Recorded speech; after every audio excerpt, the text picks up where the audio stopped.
अस्सलाम वालेकुम the young engineer podcast की एक और एपिसोड के साथ मैं हूं किरण खान और मेरे साथ कौन है स्टूडियो में ये तो आपको थोड़ी देर में बताऊंगी। लेकिन सबसे पहले हम बात करेंगे पाकिस्तान इंजीनियरिंग काउंसिल क्या है, इसके इलेक्शंस किस तरह से होते हैं और इसकी स्पेशली जो गवर्निंग बॉडी की मेंबर्स हैं किस तरीके से सिलेक्ट होते हैं, क्या वहाँ पे मसाइल हैं, किस तरीके से उन पे काम किया जा सकता है और कौन कौन सी ऐसी चीज़ें हैं जो यंग इंजीनियर्स को सपोर्ट कर सकती हैं, किस तरीके से यंग इंजीनियर्स के जो मसाइल हैं वहाँ पर उनके ऊपर डिबेट की जा सकती है। इस वक्त मेरे साथ स्टूडियो में मौजूद हैं इमरान खान चीमा, जो कि खुद भी एक इंजीनियर हैं और गवर्नर मेंबर बॉडी के जो हिस्सा भी हैं, गुज़श्ता 3 सालों से हिस्सा रहे हैं। वेलकम सर, आपको इस पॉडकास्ट में वेलकम करते हैं। सबसे वालेकुम। पहले आप खुद अपना इंट्रोडक्शन करवाएं कि आपने इंजीनियरिंग कहाँ से की है और इस वक्त कहाँ पर मुलाजमत कर रहे हैं। अ, जी, मेरा नाम इमरान खान चीमा है।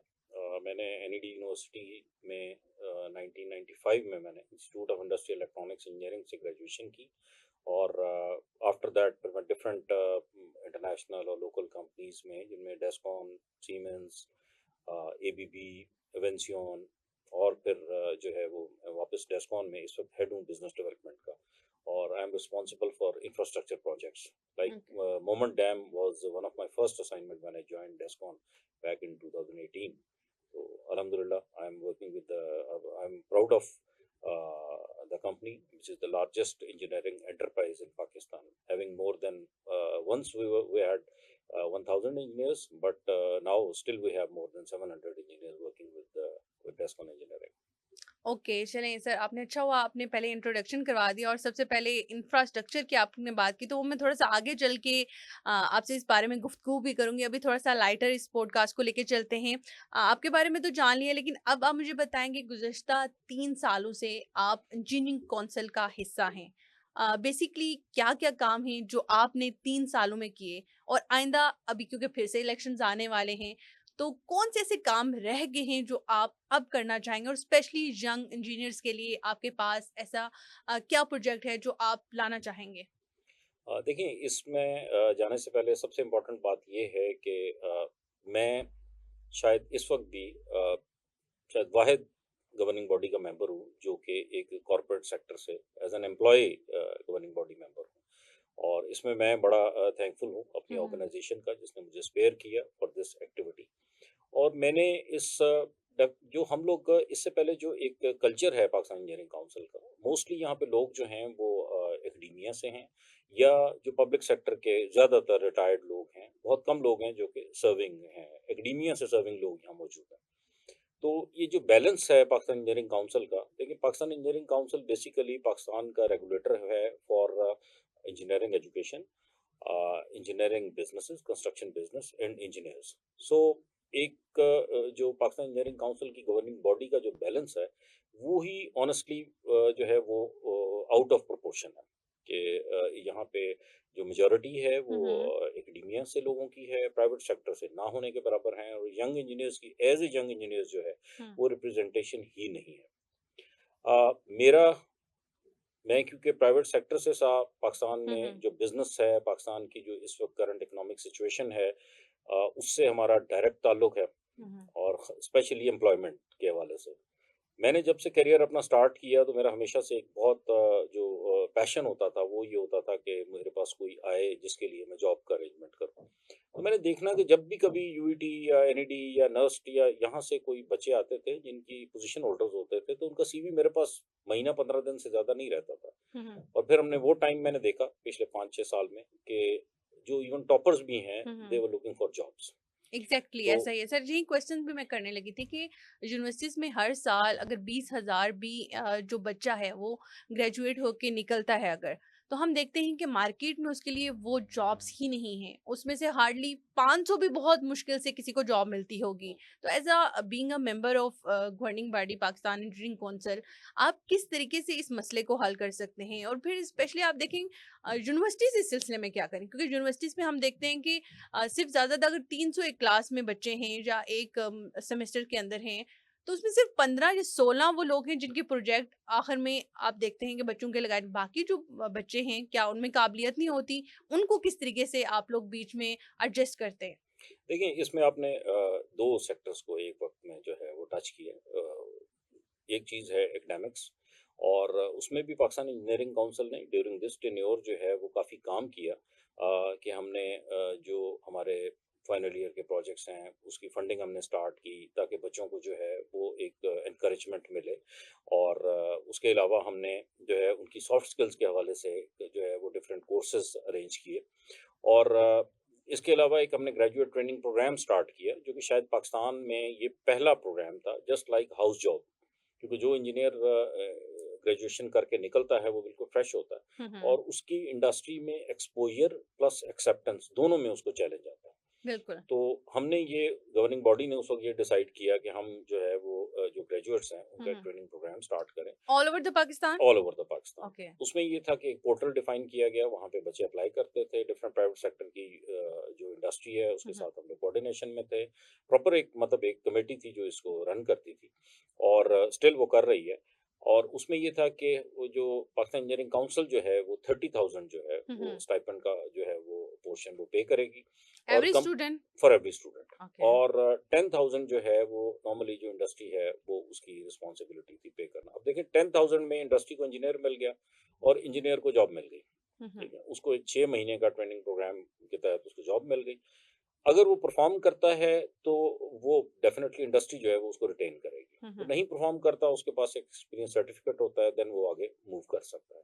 इसमें हम लोगों ने पाकिस्तान इंजीनियरिंग काउंसिल ने जो अपनी अपनी ब्रैकेट डिफाइन की, हम्म। लेकिन इंडस्ट्री की ब्रैकेट जो है दैट इज ओपन, वो 10,000 भी दे सकता है, 20,000 भी। हम्म। ये एक बहुत बड़ा इनिशिएटिव था फॉर यंग इंजीनियर्स। हम समझते हैं कि ये एक अच्छा स्टेप था। दूसरी चीज जो सबसे इम्पोर्टेंट है वो ये है एम्प्लॉयमेंट ऑफ इंजीनियर्स, जिस पे ओके। आपने बात की, लोगों को हम्म। जॉब्स नहीं मिलते। पाकिस्तान में बदकिस्मती से कुछ ऐसे डिसीजंस हुए पिछले 20-25 साल में कि हम्म। जिसमें इंडस्ट्रियल ग्रोथ नहीं हुई। हम्म। देखिए सबसे पहले ये एक डिमांड सप्लाई का सीधा सीधा कॉन्सेप्ट है। हम्म। अगर मार्केट में इंजीनियर्स की डिमांड होगी तो वो जो सप्लाई आ रही है वो इजीली वहाँ पे एड्रेस हो जाएगी। लेकिन अगर डिमांड ही नहीं होगी हम्म। तो फिर इंजीनियर्स को प्रोड्यूस करने से ना सिर्फ उनमें जो है वो एक एंजाइटी क्रिएट होगी, बल्कि ओवरऑल सोसाइटी जो है उसमें इंजीनियरिंग सेक्टर जो है उसमें लोगों की अट्रैक्शन जो है वो कम हो जाएगी। हम्म। इसके लिए देखिए पाकिस्तान इंजीनियरिंग काउंसिल क्योंकि एक रेगुलेटर है फॉर कंस्ट्रक्शन इंडस्ट्री बिजनेस। हम्म। तो मेरा जब मैंने पाकिस्तान इंजीनियरिंग काउंसिल का इलेक्शन लड़ा तो इसमें एक एक लॉ था पाकिस्तान में इससे हम्म। पहले, वो ये था कि कोई भी फॉरेन कंस्ट्रक्शन कंपनी पाकिस्तान में construction, I am hmm. Not talking about the investments, hmm. Pakistan में काम करेगी तो उसको 30% लोकल पार्टनर जो है वो मैंडेटरी है उसके हम्म। लिए। अब ये भी ऐसे ही है। मैं थोड़ा आपको एक्सप्लेन कर देता हूँ, ये ओके। पहले ऐसे ही था। ओके। इससे पहले शायद ये रेशियो 49-51 थी, लेकिन जब हम्म। टेलीकॉम सेक्टर आया, लोकल कैपेसिटी नहीं थी, तो इसको रिड्यूस करके 30-70 कर दिया गया। तो जब जो हमारी 2017 में जो पिछली रिजीम थी पीईसी की, और जो भी उस वक्त की गवर्नमेंट थी, उन्होंने आई डोंट नो क्या उनका की विजडम थी इसके पीछे, और उन्होंने ये लॉ जो है ये ख़त्म कर दिया। उन्होंने ये जो है वो बच्चों को कहा कि नहीं जी हमने इसको 0% किया है, लेकिन एम्प्लॉयमेंट मैंडेटरी कर दी है हमने फॉर लोकल पार्टनर्स ओके। या फॉरेन पार्टनर्स। उसका नुकसान ये हुआ कि हमने एक और करप्शन यहाँ पे स्टार्ट कर दी कि फिजिकली जो फॉरेन कंपनीज थी वो हमारे बच्चों को हायर नहीं करती थी, हम्म। और फिर एजेंट्स ने और डिफरेंट लोगों ने जो है वो बच्चों को ब्राइब करना शुरू कर दिया। और ये एक हमने और सेगमेंट स्टार्ट कर दिया हम्म। जो कि जिसने जिसने करप्शन को यहाँ पे यंग इंजीनियर्स में corruption the start of the career जो है वो शुरू हम्म। कर। This was one of my major objective मैं जब पाकिस्तान इंजीनियरिंग काउंसिल में आया। तो सबसे पहले आने वाली जो गवर्निंग बॉडी भी थी इसमें मैंने ये रेजोल्यूशन मूव की, और मुझे तकरीबन को 2-2.5 साल लगे। I am Indeed grateful for my all of my members, they hmm. Supported me. ये एक बड़ा नेशनल इंटरेस्ट का हम्म। मामला था, लेकिन 2 साल के बाद जो है वो तकरीबन 2.25 साल के बाद में कामयाबी हुई, और ये लॉ जो है वो हमने हम्म। रिवाइव करवा हम्म। दिया। अब इसका मकसद ये है कि जो लोकल कंपनीज हैं वो अगर उसके पास बिजनेस होगा, वो ना सिर्फ बिजनेस होगा बल्कि वो लोकल इंजीनियर्स को एम्प्लॉयमेंट मिलेगी। हमारा जो फॉरेन हम कहते हैं डॉलर हमारे मुल्क से बाहर जा रहा है, वो डॉलर भी हम रिटेन करेंगे। और ये सारी दुनिया में ये कहानी है। हम्म। ये यूएस में, इवन अफ्रीका जैसे मुल्क में, सऊदी अरेबिया में हम्म। लोकल प्रेफरेंस होती है। इसका मकसद इंजीनियर्स की एम्प्लॉयमेंट है। हम्म। इसके अलावा कंड्यूसिव एनवायरनमेंट में बहुत सारी ऐसी चीज़ें थी जो कि करंट क्राइसिस, जो हमारा हम्म। इकोनॉमिक क्राइसिस था, हम्म। उसकी वजह से बहुत सारी कंपनीज जो हैं वो बंद हो रही थी। लाइक जब ये कोरोना का क्राइसिस आया, हुँ। तो एक जो है एक फिनोमिनल राइज़ आया बिल्कुल, उस टाइम मटेरियल का। न्यू-न्यू चीज़ें इंट्रोड्यूस और हुई। इस राइज़ ने जो प्रोजेक्ट की कॉस्ट थी वो टाइम्स में बढ़ा दी।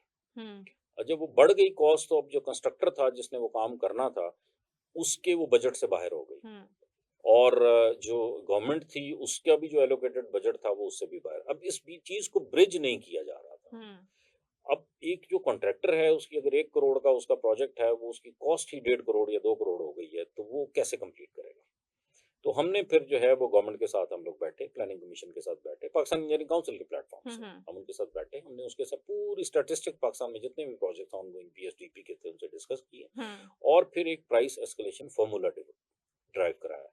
उस फ़ॉर्मूले पे जो है प्लानिंग कमीशन ने भी टेक्निक में ये जो है वो हमने इसको अप्रूव करवाया, और अल्हम्दुलिल्लाह अब ये इम्प्लीमेंट हो गया है, तो उससे जो रुके हुए प्रोजेक्ट थे वो चल पड़े। और वो कौन-कौन से प्रोजेक्ट्स हैं, वो भी आप हमारी मोस्टली ऑडियंस ये को दिखा प्रोजेक्ट दें? जो हैं, देखिए पब्लिक सेक्टर के प्रोजेक्ट्स जो होते हैं वो आपके मोस्टली इंफ्रास्ट्रक्चर से रिलेटेड होते हैं, हुँ, जिसमें जो है वो आपकी रोड्स हैं, आपके ब्रिजेस हैं, आपकी अर्बन हुँ, डेवलपमेंट हुँ, है, जो आपके गवर्नमेंट के इंस्टीट्यूशंस हैं, उसकी जो गवर्नमेंट की हुँ, हुँ। बिल्डिंग्स हैं, वो हैं। गवर्नमेंट के आपने इंफ्रास्ट्रक्चर की बात की और आपने ये भी कहा कि मोहम्मद डैम जो है उसमें भी आपका रोल रहा है, ठीक है।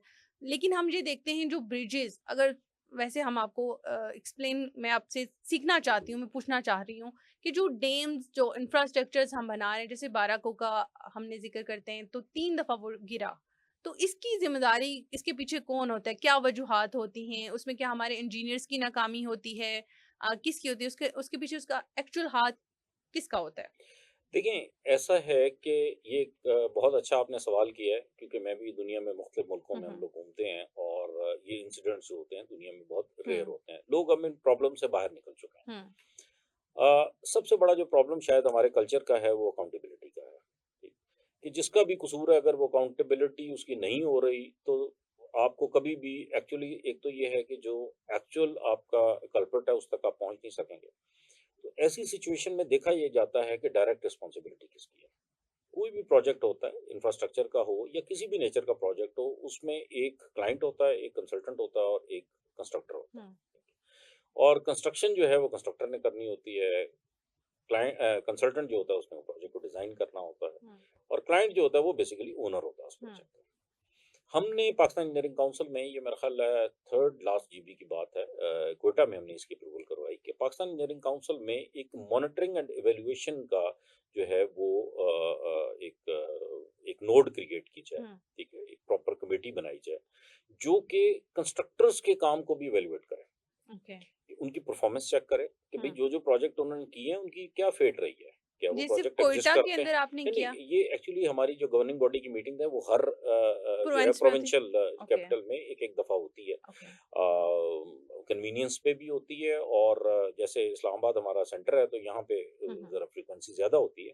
तो मैं वैसे ज़िक्र कर रहा हूँ कि क्वेटा वाली जीबी में, जो मेरा ख़्याल है 3rd लास्ट जीबी थी शायद, या 4th लास्ट जीबी थी, उसमें हमने इसकी जो है अप्रूवल करवाई है कि हुँ, एक प्रॉपर जो है वो मॉनिटरिंग एंड इवैल्यूएशन सेंटर बनाया जाए, हुँ, और उसके पास पूरी उसके टीओआरस डिफाइन हो, ताकि वो जो भी रजिस्टर्ड कॉन्ट्रैक्टर हैं, देखिए पाकिस्तान के तमाम कंस्ट्रक्टर्स जो हैं वो पाकिस्तान इंजीनियरिंग काउंसिल में रजिस्टर्ड हैं।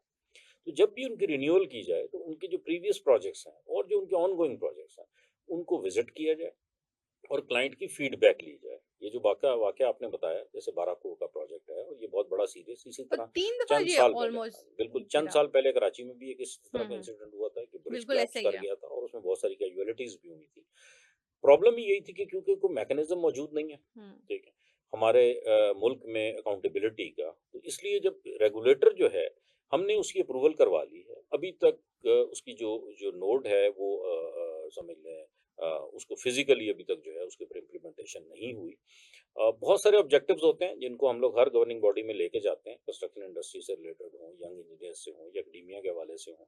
तो उनमें से कुछ तो फास्ट ट्रैक हो जाते हैं, उनको फॉलो करना पड़ता है, और वो बड़ी जल्द उसके ऊपर जो है वो काम हो जाता है। कुछ प्रोजेक्ट्स ऐसे होते हैं, पता नहीं, आई डोंट नो, हमारा यहाँ पे एक ब्यूरोक्रेटिक कल्चर है कि हम जो चेंज है उसको इतनी जल्दी अडॉप्ट नहीं करते। अडॉप्ट करना नहीं चाहते, क्योंकि शायद उसमें लोगों के इंटरेस्ट होते हैं। लेकिन देयर आर अब सो मेनी रीज़न्स यहाँ पे बिहाइंड अगर दैट। हम किसी को पकड़ेंगे तो डेफ़िनेटली कोई ना कोई जो है इसके पकड़ में आएगा। तो जो लोग पकड़ में आते हैं, जो कल्प्रिट्स होते हैं, वो कभी नहीं चाहते कि इस किस्म के काम हों। बेसिकली हम सज़ा देना ही नहीं हम चाहते। सज़ा ना देना चाहते हैं और लेने वाला तो कभी भी तैयार नहीं होगा। बिल्कुल ऐसा ही तो है। इस वजह से हमने इसके ऊपर इनिशिएटिव बिल्कुल लिया है और इंशाल्लाह with the passage of time जिस तरह और बहुत सारे ऑब्जेक्टिव्स हमने अचीव किए हैं और प्रैक्टिकली उनकी इम्प्लीमेंटेशन कराई है। तो इन फ्यूचर ये वो काम है जो कि अभी हमने प्रैक्टिकली उसकी इम्प्लीमेंटेशन जो है वो अभी सर, उसकी ज़रूरत है। ये पॉडकास्ट बेसिकली यंग इंजीनियर्स के लिए है। हम उनको गाइड कर रहे हैं, उनके मिसाइल को जहाँ पे उठा रहे हैं, उनके जो सवालात हैं वो भी हम कोशिश करते हैं कि हर मुमकिन आपके सामने रखे जाएँ। यंग इंजीनियर्स के लिए अब पाकिस्तान जो इंजीनियरिंग कौंसल है, किस तरीके से आप उनको अकोमोडेट कर सकते हैं या उनके लिए लॉज़ में किस तरीके से उसके अंदर चेंजेस लाने के लिए आप वहाँ पे क्या करने जा रहे हैं? और स्पेशली आपने कहा कि इंडस्ट्रियल ग्रोथ नहीं है। डेफिनिटली इंडस्ट्रियल ग्रोथ नहीं होगी तो आपके जो यंग इंजीनियर्स हैं वो कहीं पर अकोमोडेट नहीं हो सकते। तो किस तरीके से फिर आप यंग इंजीनियर्स को प्रमोट करेंगे, उनको आगे बढ़ने के लिए एक मोटिव देंगे कि वो इंजीनियरिंग की तरफ आएँ, पाकिस्तान में इंडस्ट्रियल ग्रोथ हो और इन चीज़ों को आगे लेके जाया जा सके? देखिए, इसमें ना यंग इंजीनियर से रिलेटेड जो है वो जो पहला फ़ेज़ है उनका वो उनकी अपनी क्वालिटी है, हुँ, जो कि रिस्पॉन्सिबिलिटी होती है उसके एचईआई की, हायर एजुकेशन इंस्टीट्यूशन जहाँ पे वो पढ़ रहा होता है। तो पाकिस्तान इंजीनियरिंग काउंसिल के डोमेन में क्योंकि एचईआईज़ भी आते हैं, उनकी एक्रेडिटेशन भी आती है, तो हमने इस पिछले टेन्योर में ये जो 2-3 मैंने आपको इनिशिएटिव्स बताए हैं और स्पेशली सॉफ्ट स्किल्स के ऊपर हम लोगों ने एकेडेमिया में जो नए हमारी जो करिकुलम्स हुँ, वगैरह हुँ, डिफाइन हुए हैं।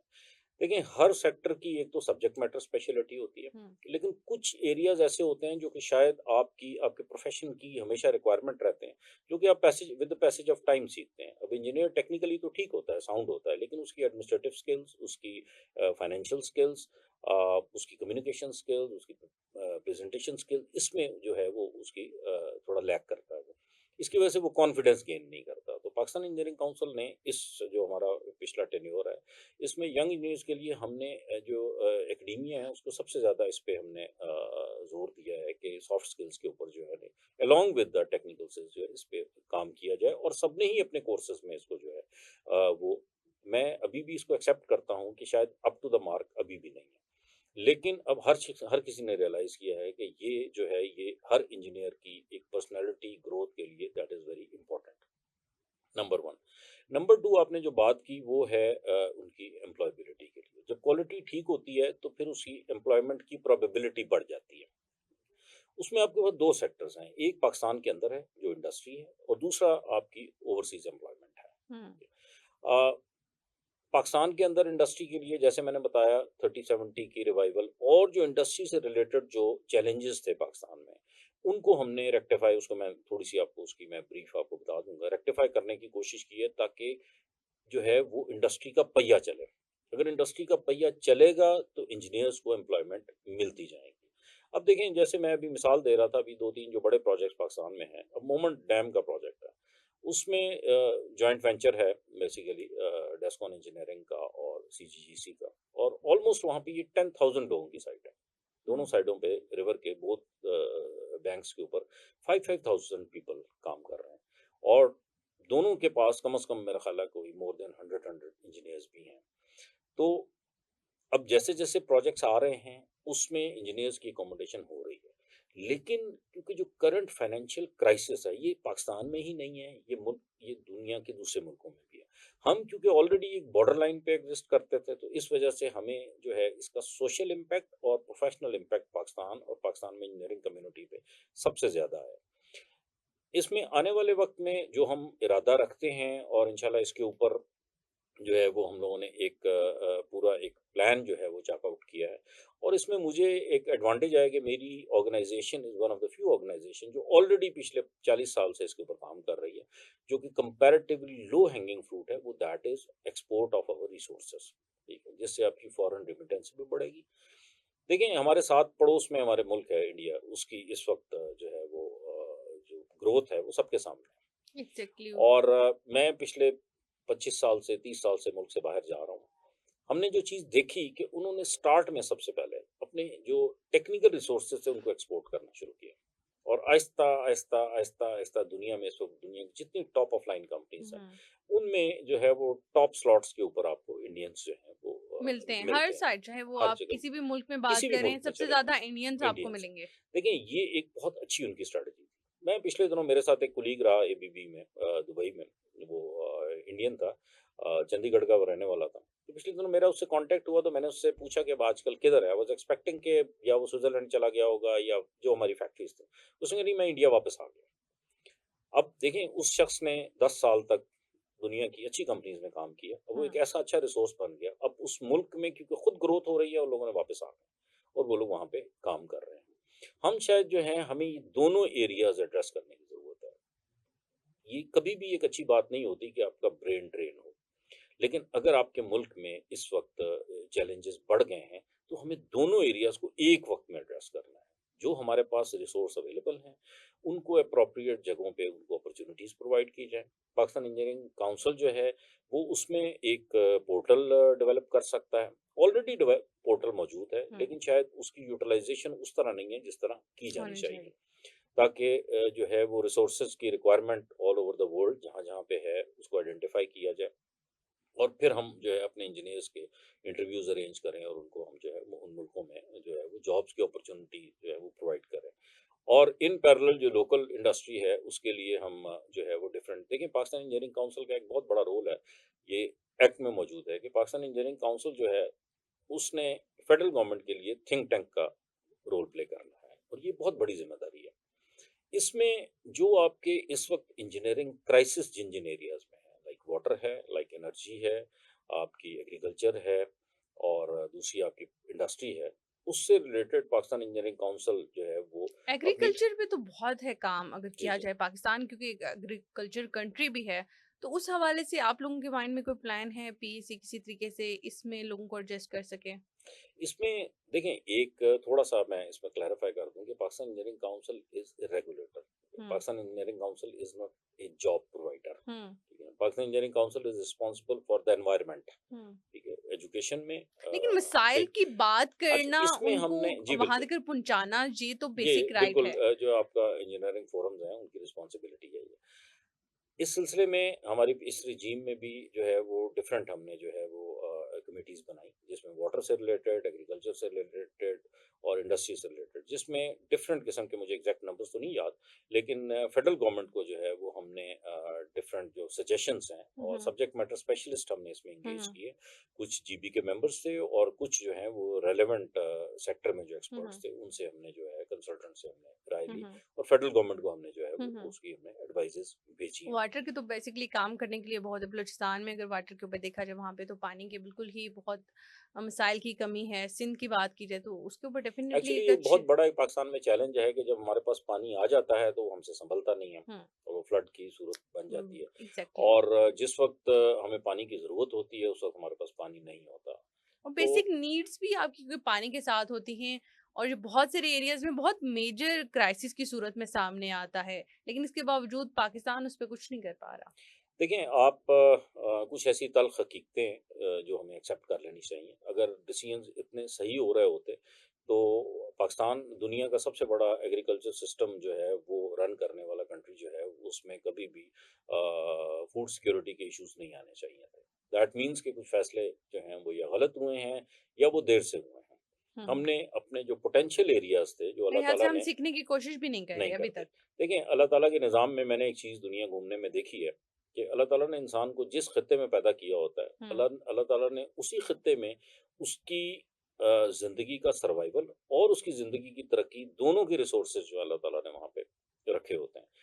तो पाकिस्तान एक रेक्टेंगुलर कंट्री है, टॉप टू बॉटम जिस रेक्टेंगुलर कंट्री से मीठा पानी जो है वो गुज़रता हो, उसमें एट लीस्ट फूड की क्राइसिस जो है वो एक बहुत ही अचंभे की बात लगती है। हम्म, लेकिन मिसमैनेजमेंट है और ये मिसमैनेजमेंट डेफिनेटली इंजीनियरिंग सेक्टर की से है। हम्म।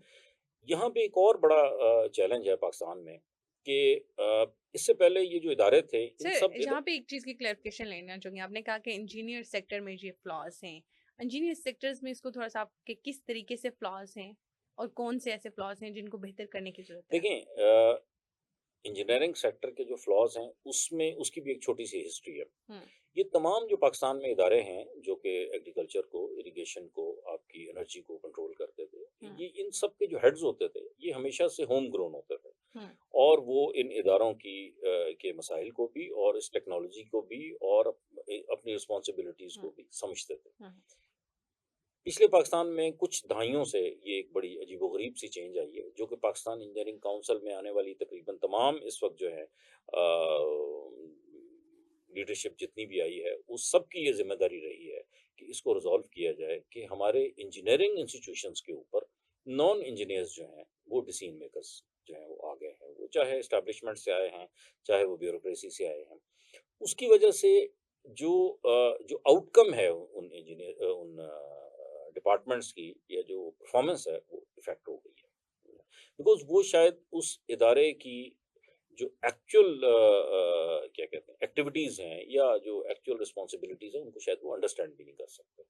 तो ये इसको जो है ये एक बहुत इम्पोर्टेंट बात है और इसके ऊपर हमने जो है वो लास्ट टाइम भी इस टेन्योर में भी प्राइम मिनिस्टर तक हम लोग गए हम्म। और वी आर स्टिल स्ट्रगलिंग कि जो है वो इंजीनियर्स को जो है वो नॉन इंजीनियर्स को जो है वो इंजीनियरिंग इंस्टीट्यूशंस के ऊपर एटलीस्ट लीडरशिप रोल ना दिया जाए। तो ये गैप जो है इसने काफ़ी ज़्यादा इदारों का नुकसान हमारे सामने पीआईए है, हमारा national there flag so carrier many. है। स्टील फ्लैग मिल का। कैरियर है, स्टील मिल हमारे सामने है ऐसा ही है। और मतलब हम लोग जब भी इदारा जो होता है उसको शायद ठीक करने के लिए हमको ब्यूरोक्रेट ढूँढना शुरू कर देते हैं तो इसकी कि वजह क्या है कि क्यों हम हमें लगता है कि ब्यूरोक्रेट्स ही एक जो है अच्छा किसी भी इदारे का सरबराह बन सकता है? क्यों हम अपने लोगों को उस तरह से जो एक्चुअल काम करने वाले होते हैं, जिनको जिस फील्ड से रिलेटेड नो हाउ होती है, हमको उस ओहदे पर नहीं बिठाते? देखें ये फिर एक इस कौम का बहुत बड़ा अलमिया है कि जब इदारे पॉलिटिसाइज़ होना शुरू हो जाएँ, तो फिर जो वहाँ पे सही लोग होते हैं, वो मेरिट पे अपनी पोज़ीशंस पे नहीं आते। इन इदारों को पॉलिटिसाइज़ करने में हमेशा हमारी जो पॉलिटिकल पार्टीज़ होती हैं, उनका रोल होता है। वो हुँ, अपनी मर्ज़ी के लोग वहाँ लगवाना हुँ, चाहते हैं, ताकि वो अपनी मर्ज़ी से उन इदारों हुँ, को हुँ, चला सकें। जो भी उनके पॉलिटिकल मोटिव्स होते हैं, चाहे वो इंडक्शन हो बहुत सारे ऐसे इदारे हमारे सिर्फ़ जो है वो भर्तियों की वजह से तबाह हो गए, हुँ। कि अगर वहाँ पे 10,000 बंदे की ज़रूरत थी, तो हमने 20,000 बंदा रखवा दिया। ऐसा ही है, पीएयूज़ की वन तो ऑफ द अब एग्जांपल। उस काम करने के लिए डेफ़िनेटली उस डिपार्टमेंट का जो हेड होता है, वो आपकी मर्ज़ी का होगा, तो वो ये सारी बातें करेगा। ये हुँ। सारे आपके अहकामात के ऊपर जो है वो अमल करेगा।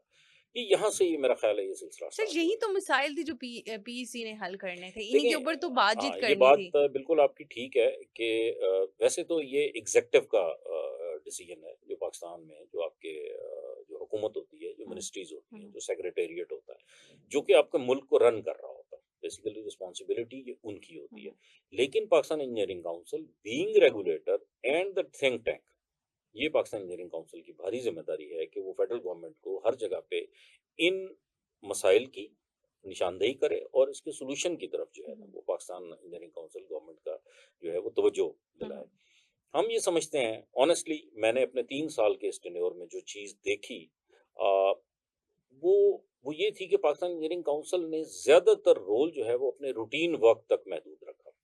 ये एक्स्ट्रा शायद जो रूटीन वर्क था, रजिस्ट्रेशंस थी कॉन्ट्रैक्टर्स की हुँ, या हुँ, एक्रेडिटेशन है या इंजीनियर्स के रजिस्ट्रेशंस हैं, इस इस फ्रेम ऑफ माइंड से बाहर ही नहीं हम लोग आए। हुँ, इस टेन्योर में जैसे मैंने आपसे ज़िक्र किया मैं क्योंकि प्राइवेट सेक्टर से था, तो मैं बहुत सारी बातें जब आके यहाँ करता था, तो मैं बड़ा हैरान होता था कि जीबी में अगर को मैंने मैंने एक एक जीबी में मैंने रेज़ोल्यूशन मूव की कि पाकिस्तान के स्टैंडर्ड बिडिंग डॉक्यूमेंट्स जो हैं, वो अपग्रेड करने की ज़रूरत है। हुँ, ऑनेस्टली जितने लोग बैठे हुए थे, किसी को नहीं पता था कि ये पाकिस्तान स्टैंडर्ड बिडिंग डॉक्यूमेंट्स जो हैं, वो एक्चुअली क्या डॉक्यूमेंट है और वो किसकी ज़िम्मेदारी है। हुँ। मतलब जबकि यहीं से हालात का अंदाज़ा हाँ लगा लें जी, आप। ये वो आइन है जो कि कॉन्ट्रैक्टर और क्लाइंट के दरमियान एक रिलेशनशिप डेवलप करता है, कि पूरी दुनिया में मौजूद है। ये डॉक्यूमेंट अगर वीक होगा तो आपके प्रोजेक्ट की फेट जो है वो भी जो है वो वीक हो जाएगी। करप्ट जो कॉन्ट्रैक्टर होगा वो उसमें से एडवांटेज हासिल करेगा क्लाइंट की फैसिलिटेशन के साथ। जो ऑनेस्ट कॉन्ट्रैक्टर होगा वो इसमें फँस जाएगा। मेरा बात करने का मकसद ये है कि यहाँ पे क्योंकि बैलेंस नहीं था और अभी भी नहीं है रिप्रेजेंटेशन का, तो इस वजह से जो सेक्टर हमने एड्रेस करने हैं उनके लोग ही मौजूद नहीं हैं। इसी से मुतल्लिक मेरा नेक्स्ट सवाल इमरान खान साहब आपसे ये है कि यंग इंजीनियर्स की रिप्रेजेंटेशन ही नहीं है। आप बात करें यंग इंजीनियर्स की, उनको प्रमोट करने की, उनके मिसाइल की बात करें, लेकिन एक यंग इंजीनियर पीईसी का 20 साल तक मेंबर बन ही नहीं सकता क्योंकि उसके पास 20 साल का एक्सपीरियंस नहीं है। और जब तक उसके पास एक्सपीरियंस आता है, वो उस एज तक पहुंचता है, तब तक उसकी एनर्जी, उसके आइडियाज वो आपके लिए बेकार हो चुके हुए हैं। तो इस हवाले से बीइंग अ मेंबर आप क्या सजेस्ट करेंगे? देखिए, हमने जब गुफ्तगू स्टार्ट की तो सबसे पहले हमने देखा कि 3 सेक्टर्स हैं जिसको पाकिस्तान इंजीनियरिंग काउंसिल रेगुलेट करती है। एकेडेमिया है, इंजीनियर्स हैं और कंस्ट्रक्शन इंडस्ट्री है। तो गुफ्तगू स्टार्ट ही हमने ये की कि जो रिप्रेजेंटेशन है वहाँ पे, उसका बैलेंस जो है वो बिल्कुल आउट है। डोमिनेंस जो है वो एकेडेमिया की है और जो इंडस्ट्री है उसमें से लोग जो है ना होने के बराबर हैं और यंग इंजीनियर्स की एंट्री ही नहीं है। बिकॉज़ जो मिनिमम इस वक़्त इसमें रिक्वायरमेंट है दैट इज़ 20 इयर्स। तो 23 साल की उम्र में बंदा इंजीनियर बनता है तो वो 43 इयर्स की एज में जाके 42-43 इयर्स की जा की एज में वो इस काबिल होगा कि वो पाकिस्तान इंजीनियरिंग काउंसिल का इलेक्शन लड़ सके। तो इस वक़्त जो है जो अभी सेकंड लास्ट जीबी थी लाहौर में, इसमें हमने जो है इसकी अप्रूवल की है कि एक तो ये है कि 6 प्लस 6 एक और जो बहुत बड़ी जो हम समझते हैं कि एक मिसिंग फैक्टर था, वो हमारी फीमेल इंजीनियर्स थी। फीमेल्स फीमेल भी है इंजीनियर्स और हैं, वीमेंस की है, माइनॉरिटीज नहीं है। माइनॉरिटीज़ दिस की नहीं है। बहुत सारी ऐसी चीजें हैं जो नहीं है और उनको होना चाहिए इस चीज में। उसमें हमने लास्ट जीबी में जो अप्रूवल की, एक तो ये है कि जो यंग इंजीनियर्स के लिए हमने जो लिमिट हमने कहा है कि इसकी अप्रूवल की जाए that would be 10 years rather than 20 years. Hmm. और दूसरी है कि यंग इंजीनियर के लिए 6 प्लस 6 सीट्स हमने कहा जिनको एलोकेट की जाएँ। जो 6 सीटें फीमेल इंजीनियर्स के लिए हों और 6 सीटें जो हैं वो यंग मेल के इंजीनियर्स के लिए। लिए हों, मेल ठीक है। इंजीनियर्स के लिए हों। और जो इनकी जो एज लिमिट है वो हम्म। उसको कम करके 10 साल कर दिया जाए। क्योंकि ये टाइम बड़ा शॉर्ट था, ये आपको आपके बाय-लॉ में इसकी चेंज करनी होती है, तो उसके बाय-लॉज़ की चेंज के एक बड़ा लंबा प्रोसीजर है। जैसे मैंने आपको बताया कि वो जो लोकल मैंडेटरी क्लॉज़ के लिए मुझे 2 साल लगे। उसमें क्योंकि हमारी जो लाइन मिनिस्ट्री है, पहले आपको उसमें पहले तो इंटरनली आपके 3-4 फोरम्स हैं, जिसमें से हम्म। आपने इसकी अप्रूवल करनी होती है, उसके बाद ये लाइन मिनिस्ट्री, फिर लॉ मिनिस्ट्री, फिर सेनेट में जाती है, सेनेट अपनी एक लॉ के लिए एक सेनेट की कमेटी है, वहाँ से अप्रूव करके फिर इसकी इम्प्लीमेंटेशन होती है। तो इसको जो है ये हमने इसी जीबी में इसी जो है टेन्योर में इसको हमने टेकअप किया है और इंशाल्लाह हमें उम्मीद है कि ये हम नेक्स्ट अपने उसमें आने में हम इसको दोबारा रीइनिशिएट नहीं करेंगे। हम्म। ये ऑलरेडी इनिशिएटेड है। तो इसको हमने अब आगे लेके चलना है, ताकि जो है इसका जो प्रोसीजर है इसको जितना जल्दी इसको जो है शॉर्ट किया जाए हम्म। और जल्द अज़ जल्द जो है वो इंजीनियर्स की रिप्रेजेंटेशन जो है उसको यहाँ पे लाया जाए, हम्म। इंजीनियर्स को पीईसी में लाया जाए, ताकि वो बैलेंस जो कि जिन लोगों को वो रेगुलेट करती है, उनकी हम्म। रिप्रेजेंटेशन का बैलेंस भी पाकिस्तान इंजीनियरिंग काउंसिल में हम्म। मौजूद हो।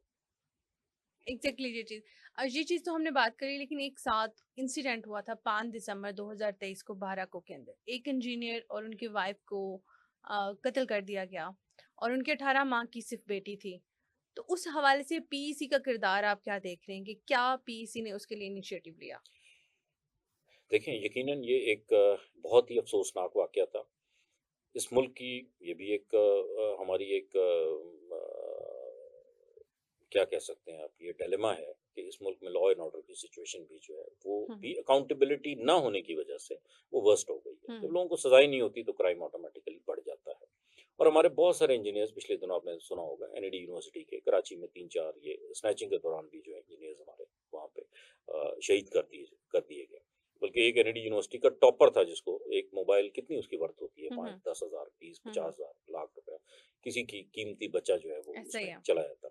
इसी तरह का ये वाक़या क्योंकि डायरेक्टली पाकिस्तान इंजीनियरिंग काउंसिल का ही एम्प्लॉयी का हुआ था, तो इसमें मैं बड़ा शुक्रगुज़ार हूँ कंस्ट्रक्टर एसोसिएशन ऑफ पाकिस्तान का और उसके साथ जो नेशनल इंजीनियर्स अलायंस है। हमने फ़ौरी तौर पे इस वाक़या का जो है वो नोटिस लिया और हमने यहाँ पे नेशनल प्रेस क्लब में हमने प्रेस कॉन्फ्रेंस की। मैंने ही उसको लीड किया।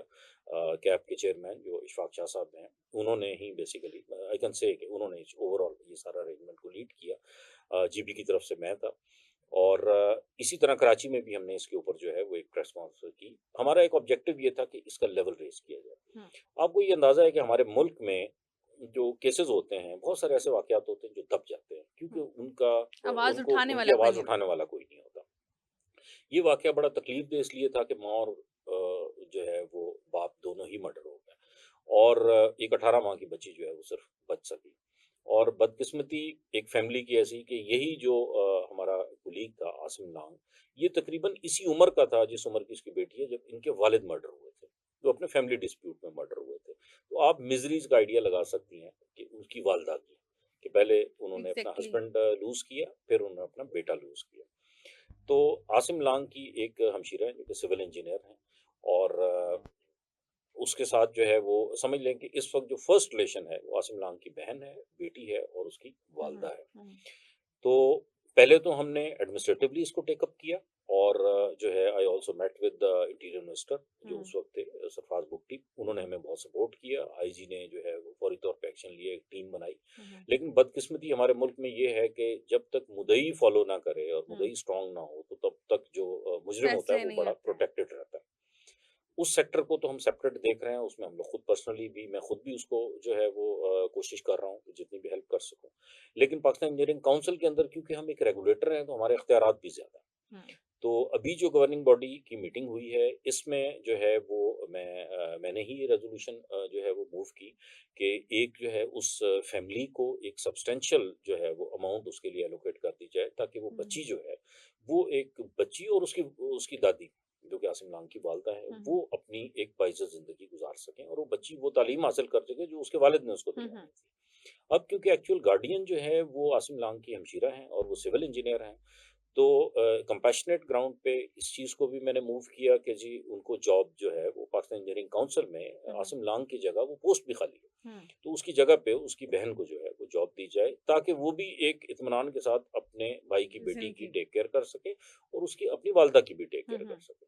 इसमें मैं पूरे हाउस का बहुत शुक्रगुज़ार हूँ जिसने यूनानिमसली जो है इस रेज़ोल्यूशन को पास किया है कि आसिम लांग की हमशीरा को फौरी तौर पे जो है वो उसकी रिप्लेसमेंट में एज़ पर हर क्वालिफ़िकेशन वो इंजीनियर है, उसको जॉब दी जाए और जो अमाउंट एलोकेट की गई है वो फौरी तौर पे जो है वो रेलेवेंट कॉर्नर पे पार्क कर दी जाए, ताकि बच्ची को उसका बेनिफिट स्टार्ट हो जाए।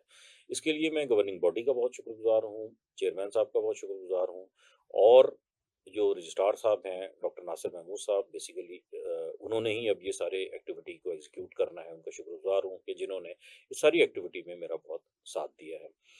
पाकिस्तान पाकिस्तान इंजीनियरिंग काउंसिल का जब मैंने इलेक्शन लड़ा था, तो मुझे जो सबसे ज़्यादा, जब मैं नया-नया आया तो मुझे तो डायनामिक ही नहीं पता थी इस इलेक्शन की।